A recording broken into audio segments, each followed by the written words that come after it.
there, and welcome to today's live reading of The Secret Cure by J.D. Spero. This is presented by Itsy Bitsy Book Bits. Rosalie. Time goes by in the murk. Am I sleeping or is this real? Like weed sprouting, images rise up to torment me. Spotlights warm a stage. Our dance builds with an orchestra's crescendo. A duet? But I'm alone. He spins me out and lets go, into the abyss of backstage. Feels like a black hole. Makes me wonder, is this a sick play on grief? Or worse, the tug of desire? Or just some dumb dream? What the hell, Vin? Pull me back. Speak of the devil, Vin bursts into the guest room where Kate has me set up. Good morning, he calls, his mouth a bullhorn. I blink him into focus, shaking away my dream haze. I'm awake then. This is real. As the pieces of my shitty reality clunk into place, my spirit plunges. Down that black hole again. Kate blushes hard in my husband's company. Usually chatty, she falls into a tizzy around him like a middle schooler. But don't be fooled. Rumor has it she was a war nurse over in Iraq. One tough tootsie roll, saving soldiers and all that. Now she takes care of me. How's our Rosalie? Vin's smile is constipated. He's faking it. There's zero reason to be happy asking that question. But oh, he's such a hunk. With those dark eyebrows and olive skin, he gets hunkier with age. Not fair. What do I look like these days? Am I still blonde or all hoary now? Are my lips ghostly pale? Is it too much to ask for Kate to throw some makeup on me, drape me in some bling? Kate fans her face. Oh, she's good, I think. I was about to give her some breakfast. Ben comes to my bedside with jarringly loud footfalls, like he's got taps on his shoes. Strange, I'd never noticed that when I was a normal moving person. He's dressed for work, a button-down and khakis. What time is it? Seems like after 9, close to 10 even. What the hell do I know? I've given up keeping tracks of clocks, biological and otherwise. Please do, he says to Kate, leaning in. Will he kiss me? My breath stops in anticipation of it. My smile fills my mouth and my whole head. Can he see it? Can he see my grin? Must not. He's frowning. How's the muscle tone? As expected, but I did think I felt some movement in her fingers when I massaged her this morning. As prescribed, Kate focuses her daily massages on where the paralysis started, in my hands. In those early days, I tried to clap away the pins and needles, but when it crawled up my limbs and usurped my whole body, I was colossally screwed. Doctors were baffled. Vin was pissed, and me, I went numb. Not from the illness, but from a gripping, hollow terror. I haven't moved in months, despite Kate's optimism. Her massage this morning didn't do squat. Kate has made an absolute art of hyperbole. Still, Vin's eyes go wide and he lets out a laugh, Listerine-scented. Touching. He made the effort to breathe fresh breath on me. No kidding. His grin goes to his eyes and a million starbursts behind them. Definitely not faking it now. Oh, what I wouldn't give to loop my arms around him, to pull him down to me, to feel the warm weight of his body on mine. He rests a hand on my forehead and sweeps it over my hairline like he used to. Heavenly sensations pour through my body. She likes that, Mr. Giordano.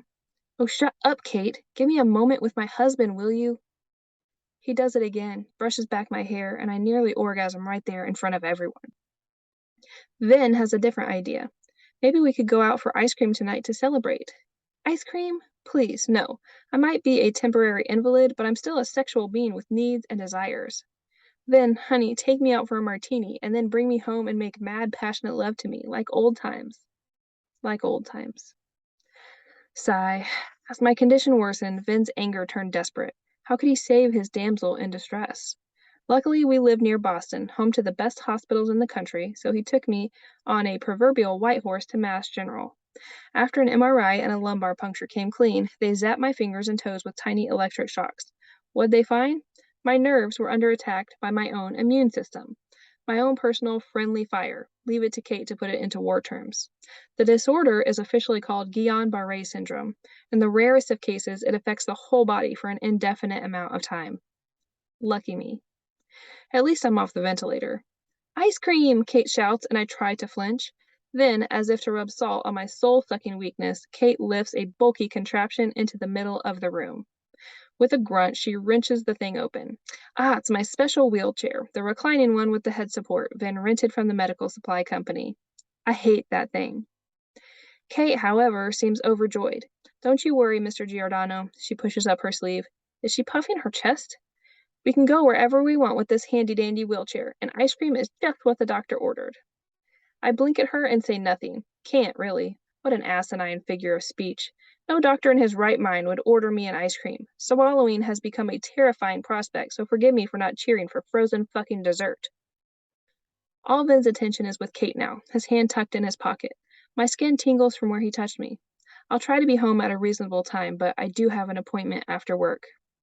All those tingly vibes fall away. The black hole wants to swallow me. Rage breaks out in my pores, because I know all too well Vin's appointment is with his therapist, Anastasia, whom he's been seeing since I got sick. Their therapy sessions have become more common the longer I'm immobile. Always at the end of the day, always a good, generous hour. Who is this Anastasia, and what is she up to with my husband, really? So, Vin likes his secrets. Well, I have secrets of my own, too. They live in my blood and run through my veins, filling me with a bulletproof drive to get through this thing, because I will get through. My God, I was a dancer. My body knows how to move, and it holds a muscle memory stronger than any diagnosis. I will move again, and when I do, no secret is safe. I can feel it now, the slow, satisfying burn of a buried secret emitting steam from my ears, fire from my nose, laser beams from my eyeballs. Kate nods, still about the ice cream, still puffing her chest, a dopey half-grin on her chubby face, then clomps out of the room like a brontosaurus. I hate them both. Kate. I'll try to be home at a reasonable time, Mr. Giordano tells me, his voice low, but I do have an appointment after work. He storms out the way he stormed in, leaving the room too quiet. Miss Rosalie's face pinks up, a blush from Mr. Giordano's attention maybe, but her eyes stay dark. I try to get her to eat. Don't you like yogurt? It's vanilla. My mama used to say it was ice cream. She tried to get me to eat healthy. Didn't work. Ha! I like talking to Miss Rosalie, even if she doesn't talk back. Besides, Mr. Giordano mentioned it. I can't shake ice cream from my mind. But she won't even try a bite. Holding back a sigh, I take a gander around the room. On the bookshelf sits a framed photo of her in her healthy days, all done up, and Mr. Giordano. Seems like she was always done up, like didn't get up till she put her face on kind of lady. As glamorous as she is in the photo, she's got a natural beauty no sickness could ever take away. Doubt she knows it, though. The pretty ones never do. I shake her water bottle to get her attention and squirt some into her mouth. Like my houseplant in my apartment, she perks up a tiny bit. How about some TV? The morning show is loud and cheery and fills the silent space in the room. Still, Miss Rosalie watches out the window at the clouds floating by. I wonder what's hiding in her pretty head. The morning show is loud and cheery. She stays in the chair while I change her sheets, and I'm a chatterbox. It's chilly this morning. That's autumn in New England for you. Supposed to warm up, though. We'll take your special chair and go for a walk later along the bike trail. See if any leaves are turning yet. How does that sound? Miss Rosalie usually looks away when I lift her onto the bed. Today, though, she looks right at me, like she wants to tell me something. It gives me pause. You all right? She blinks a few times. Let me try and help some. I massage her for the second time this morning, working those muscles that aren't working so they don't shrivel up. Miss Rosalie stares at me with those serious dark eyes. What's she trying to say? You never know what you're going to walk into as a home care nurse. The first time I went to the Giordano house, I was super nervous. You'd think, after working in the field hospital in Iraq, I'd seen it all. I don't like thinking too much about that ugly war, but walking into someone's home is like going onto a movie set without any script. All you know is the role you're supposed to play. Nurse. Actually, Mama was right on that front. My marks weren't up to snuff to get to be a full-fledged RN. That's okay, though, because I helped a lot of those poor soldiers in Iraq as a medic, and I can help Miss Rosalie now, and Mr. Giordano, too. When I say you don't know what you're walking into going into a home as a home care nurse, I'm not talking about the job. I know that much. And unlike the war, in someone's home, I'm not going to see gore and trauma and blood everywhere. Sometimes the bloody stuff is easier because it's clear what has to happen. Astringent, stitches, bandages, painkillers. And you have to work fast. There's no time for thinking about things. Here at the Giordano household, you have too much time for thinking and feeling. As soon as I walked in that first day, I could feel it all through the house. I can't say it was a bad feeling. I mean, it's not something I wanted to run from, or I would have quit. How can I describe the feeling in the Giordano house? Over in Iraq, everything was gray and dusty, like pictures on news stations while the war was on. When you were there for a long while, you got used to the gray and dust. It's not just the wreckage and collapsed buildings and ruined homes, but our equipment and tents and camo gear. all blended into the gray and dust. It got such that I stopped seeing colors. Even the red color of blood looked gray to me. I forgot what colors were, kinda. Sounds weird, I know. My granddaddy, Lord rest his soul, was colorblind a little bit. He couldn't tell reds from greens. Christmas always confused him. It all looks gray to me, he'd say with a laugh. At least he was a good sport about it. Now, color blindness isn't contagious, like catching a cold. It's something you're born with and is more common in boys. But over in Iraq, I became a little colorblind. Stopped seeing colors, stopped thinking about colors. Sounds sad, doesn't it? Maybe it's a kind of PTSD. They talk a lot about PTSD since I came back. But if it is a kind of PTSD, it's a kind I didn't really mind until I stepped in the Giordano home. It was like the lights turned on. There were colors everywhere, blinding colors. And since I've been working here, everything has a color. Thoughts and feelings and smells have colors. It got my brain working along with my body and got me curious. Not sure what's exactly wrong with Miss Rosalie. She is such a pretty lady laying there in bed.